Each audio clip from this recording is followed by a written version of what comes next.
हाँ, तो good morning students. अब भले मैं आपको गुड मॉर्निंग कर रहा हूँ, पर इस समय अब ये 8 तारीख की रात हो रही है, ठीक है। अब जो कि आपका पेपर 2 दिन बाद ही है, बोर्ड का एग्जाम मैथ्स का, तो सबको डर लगना शुरू हो गया होगा। अभी तक तो आपके सारे पेपर इजी भी आए हैं, कॉन्सेप्ट बेस्ड भी आए हैं, जिससे कि आप इस पेपर को अच्छे से कर सको। इसलिए मैं थोड़ी सी आपको प्रिपरेशन बता सकता हूँ कि आप कैसे करें, ठीक है ना। अब देखो, मैथ्स के कुछ वास्ट टॉपिक्स हैं जो आपको थोड़ा सा परेशान करेंगे, तो इन चीजों को सॉल्यूशन करने में मैं दीपक सर आपसे थोड़ी सी हेल्प कर सकता हूँ, जिससे कि आपको आगे जाके फिर मतलब कि अभी कल और परसों की प्रिपरेशन में थोड़ी सी कहीं ना कहीं आपको हेल्प मिल जाए और पेपर में आप इतने परेशान ना हो। और उम्मीद करता हूँ जैसे पेपर आपके सारे पहले हुए हैं, 4 पेपर हुए हैं, हिंदी, इंग्लिश, हिस्ट्री, साइंस, उससे भी बढ़िया मैथ्स का पेपर होगा, और जिससे कि आपकी परसेंटेज सडनली जो आपकी 90-95 में इंक्रीज कर रही है वो एकदम राउंड अबाउट 100 के आसपास आनी शुरू हो जाए। तो अब ये देखो, सारे क्वेश्चन का सॉल्यूशन पॉसिबल नहीं है। मैं कुछ टॉपिक से, सेलेक्टेड टॉपिक से, जैसे आपका एपी हो गया और कोऑर्डिनेट हो गया, थर्ड है आपका क्वाड्रेटिक इक्वेशन हो गया, और हाइट एंड डिस्टेंस हो गया, सरफेस एरिया, वॉल्यूम और स्टेट्स, इनके कुछ इंपॉर्टेंट टॉपिक्स डाल दूंगा और कुछ क्वेश्चंस के सॉल्यूशन भी आपके पास डाल दूंगा। पर ऐसा सारा पॉसिबल नहीं है मैं सारे सॉल्यूशन दे सकूं। फिर भी आपको किसी क्वेश्चन में कुछ प्रॉब्लम महसूस होगी या कोई दिक्कत महसूस होगी तो आप मेरे को डायरेक्ट मैसेज कर सकते हैं, आपके सारे क्वेश्चन को बोर्ड पे सॉल्यूशन किया जाएगा। अब देखो, एपी का कल मैंने कुछ क्वेश्चन डाले थे। एपी का पहला क्वेश्चन था 5 times the fifth term of an AP is equal to the 8 times equal to 8 times 8 times the 8 terms, show that the 13th term is 0। Question आपको थोड़ा सा समझ आया होगा क्या। एपी की फिफ्थ टर्म जो है उसी एपी की 8 टाइम्स है, किसके, 8 टर्म्स के, तो show that is 13 terms is 0। तो आप इसे कैसे सॉल्व करेंगे। बेसिक सा क्वेश्चन है, बच्चे शायद ओरली सॉल्व भी कर ले, आप लोग भी कर लोगे, पर क्या है इसमें लिखना कैसे है, मैं आपको थोड़ा सा इसका आइडिया दे सकता हूं। देखो इसमें क्या है, answer let a1 a2 a3 and so on is the nth term of AP, ठीक है, which has common difference, आपको सबको पता है common difference d1 d2 etcetera, ठीक है। देन फिफ्थ टर्म एपी आपको पता है कितने होते हैं, A N is equal to A plus N minus 1 D, पता है, बेसिक सा फॉर्मूला है, ठीक है। तो a5 क्या हो गए, a5 is equal to a plus 5 minus 1 d which is equal to a plus 4 d. Similarly 8 term क्या हो गई, a8 a plus 8 minus 1 d a plus 7 d, ठीक है, समझ गए, बिल्कुल क्लियर, सही बात है। अब कंडीशन के अकॉर्डिंग हमें क्या दिया हुआ है, a5 इज इक्वल टू 8 8, ठीक है, 5 टाइम्स, ये 5 टाइम्स, तो 5 a plus 4d is equal to 8 a plus 7d, multiply कर लेंगे, 5a plus 20d is equal to 8a plus 56d, 8a minus 5a 3a,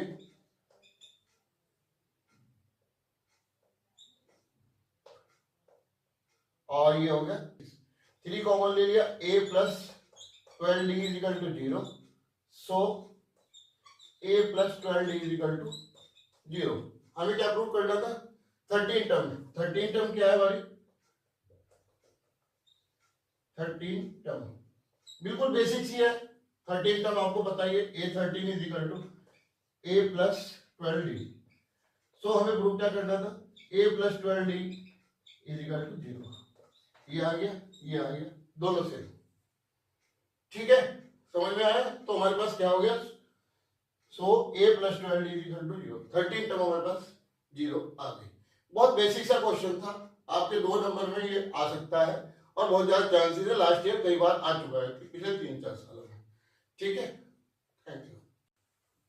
हाँ तो बच्चों, कल अगर आपने मेरा इंस्टाग्राम वाला पेज देखा होगा तो उसमें आपने देखा होगा कि कुछ मैंने 5 क्वेश्चंस एपी के डाले थे। अभी मैं और बहुत सारे क्वेश्चंस आपको डालूंगा और उम्मीद है कल आप इसको प्रैक्टिस कर लेंगे तो आपका पेपर अभी हद तक हो जाएगा। एपी के भी सभी टॉपिक के 5-6 टॉपिक के कवर करने की कोशिश करूंगा, ठीक है। अब सेकंड क्वेश्चन इसमें क्या था, 24 term of an AP is twice the 10 term. तो हम इससे कंडीशन से पहले हम इसको लिखने की कोशिश करेंगे। क्या है 24 टर्म, आप जानते हैं A24, ट्वाइस किसका है 10 टर्म का, 2 into A10। सिंपल, इतनी बातें समझ में आ गई, ठीक है। A प्लस 24 में क्या हो गया A प्लस 23D, जैसे हमने फर्स्ट क्वेश्चन में किया था बिल्कुल हमने सेम वैसे ही करना है, कुछ भी इधर से उधर नहीं करना है।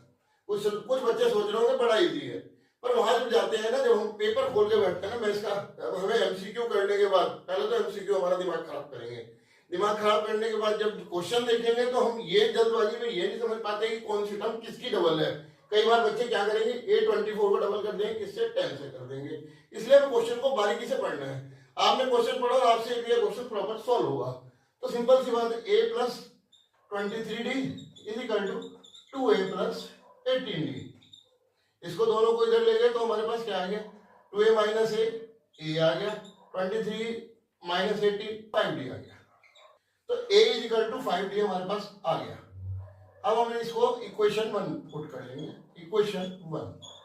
नाउ सेकंड कंडीशन क्या दी हुई है, show that 72 term is the 4 times 5 term. हमें शो क्या करना है, यहाँ पे हम शो लिख लेते हैं। शो क्या करना है 72 टर्म, A72 क्या है 4 टाइम्स है किसका A15 टर्म का। सिंपल, अब हम A72 को पहले A72 निकाल लेते हैं। A72 क्या होगी A plus 71D।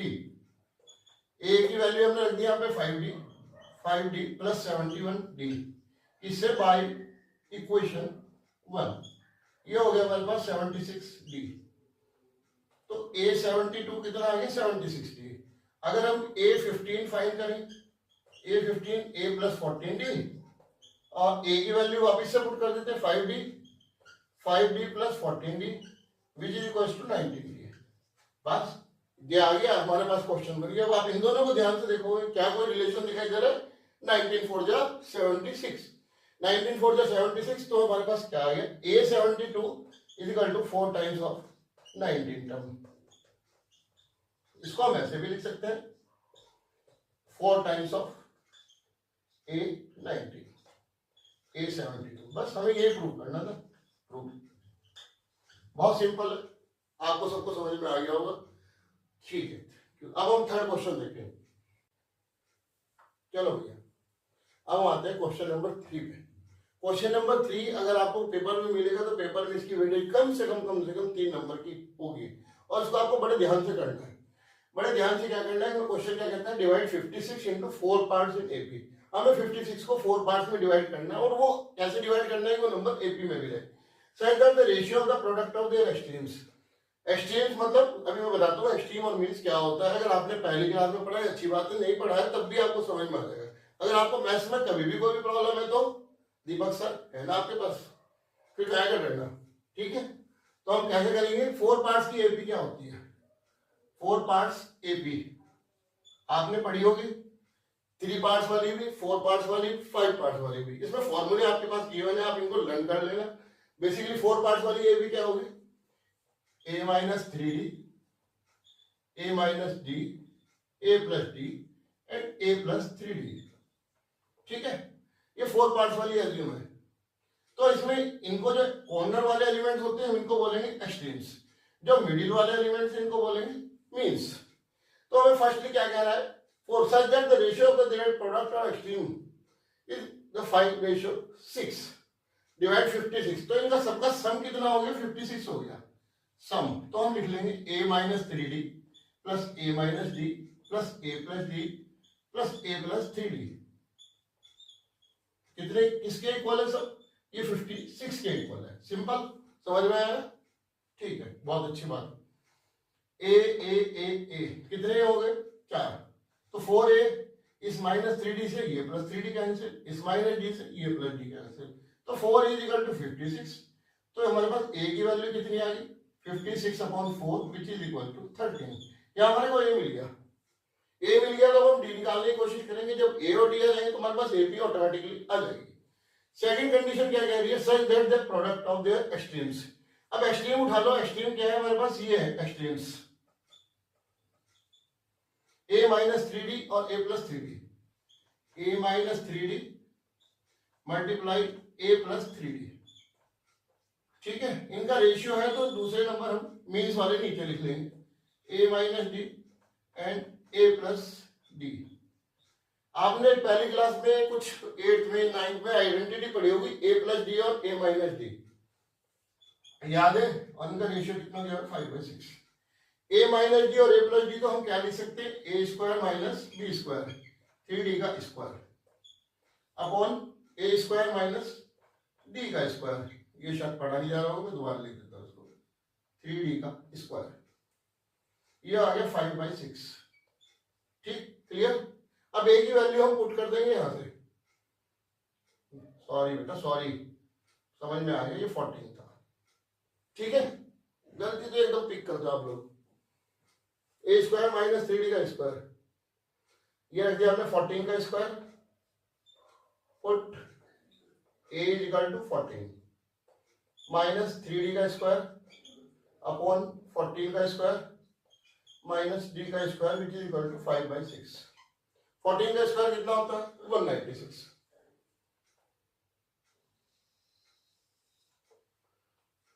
196 minus 3d का स्क्वायर अपॉन 196 माइनस d का स्क्वायर इज इक्वल टू 5/6, ठीक है जी। क्रॉस मल्टीप्लाई कर दो, ये आ जाएगा 6 × 36, 3 6 9 54, 1176 minus 18d square is equal to, ये आ जाएगा 5 6 30, 5 9 45 और 3 8, 5 1 5 और 980 माइनस 5d स्क्वायर, ठीक है जी। किसी को कोई प्रॉब्लम नहीं, तो 1176 minus 980 is equal to 18d square minus 5d square.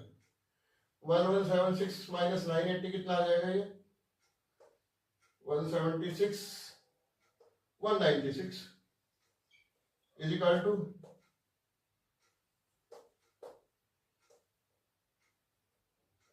18 minus 5 13d square.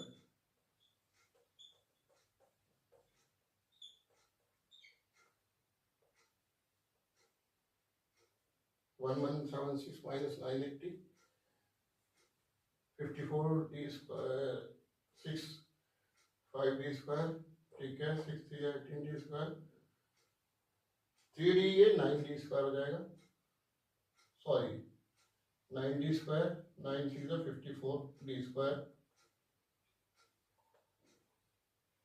ये हम 9d स्क्वायर करेंगे, 54d स्क्वायर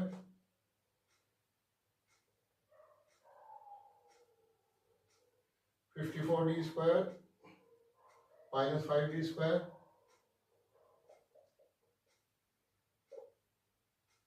49d स्क्वायर, ये 49 हो गया, तो ये d स्क्वायर कितना आ गया 4, d की वैल्यू आ गई हमारे पास +-2, ठीक है।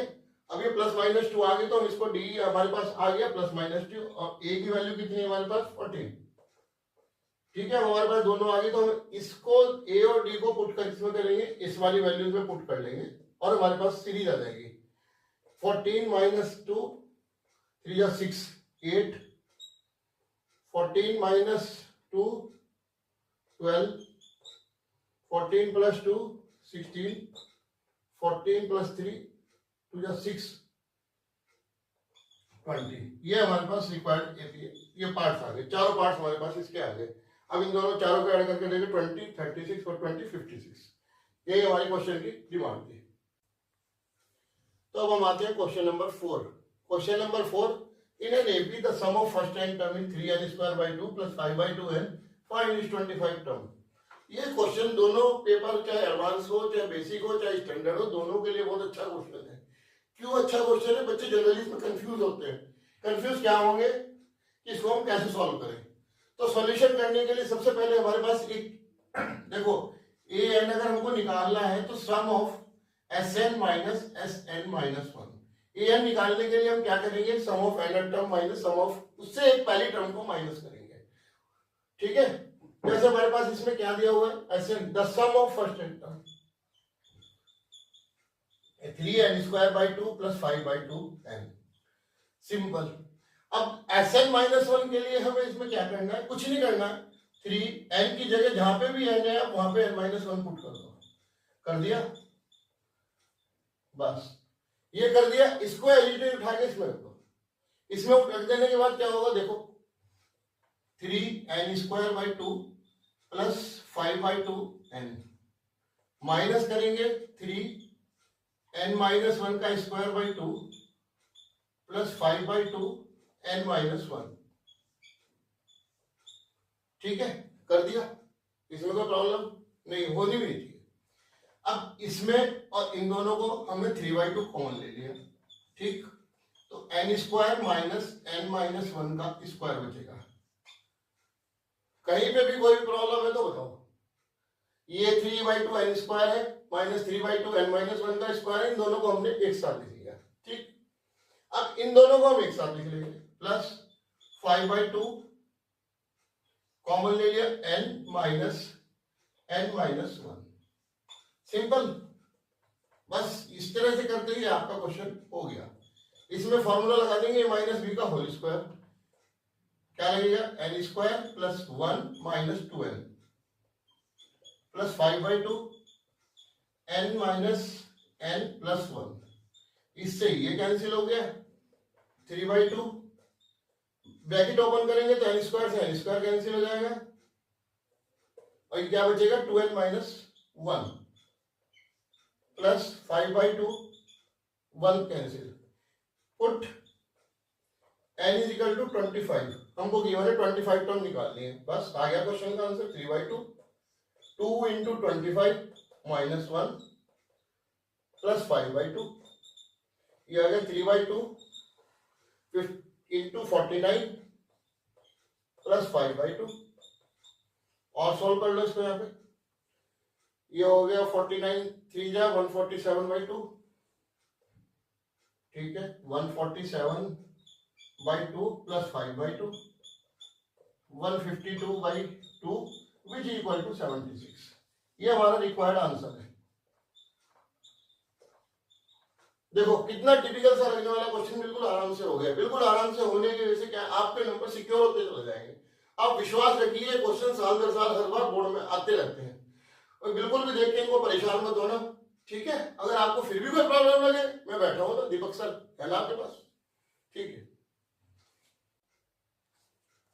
तो भैया लास्ट क्वेश्चन जो मैंने कल डाला था, अभी इसके बाद 4-5 क्वेश्चन आपको एपी के भी दूंगा, और एपी के बाद क्या होगा, कुछ मैं आपको वास्ट टॉपिक्स, आप उन्हीं क्वेश्चंस को करके जाएंगे, गारंटीड आपके पेपर में कुछ ना कुछ मिलेगा, जिससे आपको काफी हेल्प होगी। पूरा का पूरा वाइड टॉपिक ना करने के बाद आप थोड़े से क्वेश्चंस करेंगे और आपको पूरे चैप्टर का डाउट भी क्लियर हो जाएंगे। फिर भी अगर कोई प्रॉब्लम है तो दीपक सर है ना आपके पास, इसलिए आप उसको कभी भी आप मेरे को मैसेज करेंगे, आपको 24/7 आपको उसका आंसर मिलेगा, ठीक है। अब ये क्वेश्चन देखो, the mth term of AP is 1/n and the nth term of AP is 1/m. Show that the sum of nth term is 1/2 m + n। बहुत सारे बच्चे देख के डर जाएंगे, भैया इसको क्या करें, ये तो उलझा हुआ क्वेश्चन है, ना तो इसमें कोई नंबर है और ना हम इसका सॉल्यूशन निकाल सकते हैं, और आपको 3-4 नंबर में आराम से क्वेश्चन मिलेगा। देखो कुछ नहीं करना है आपको इसमें, mth term of AP, अगर आपके पास nth टर्म है तो इसका फॉर्मूला क्या होगा, a + n-1 d, सिंपल। अब आपको लेनी है इसमें m टर्म, m टर्म का क्या होगा, a + m-1 d, किसकी वैल्यू कितनी है, 1/n है, सिंपल। n टर्म हमने लिख ली, इसकी वैल्यू कितनी है, 1/m है, ठीक है। This is equation 1 and this is equation 2। Subtract equation 2 from equation 1, 1/n - 1/m is equal to क्या होगा, a + m-1 d minus a + n-1 d, ठीक है। जब हम ब्रैकेट ओपन करेंगे, a से कैंसिल, d से d कैंसिल, और ये क्या बचेगा, A plus M D minus D minus A minus D N plus D. तो ए से ए कैंसिल कर दिया, एम माइनस एन हमने यहाँ पे डी ले लिया कॉमन और डी से डी कैंसिल कर दिया। 1/n माइनस 1/m क्या आएंगे, m माइनस एन डी। अब हमने यहाँ पे एलसीएम ले लिया एम एन। क्लियर, समझ में आ रहा है, कोई प्रॉब्लम नहीं। m minus n which equals to m minus n d. इससे ये कैंसिल हो गया, डी की वैल्यू आ गई हमारे पास 1/mn।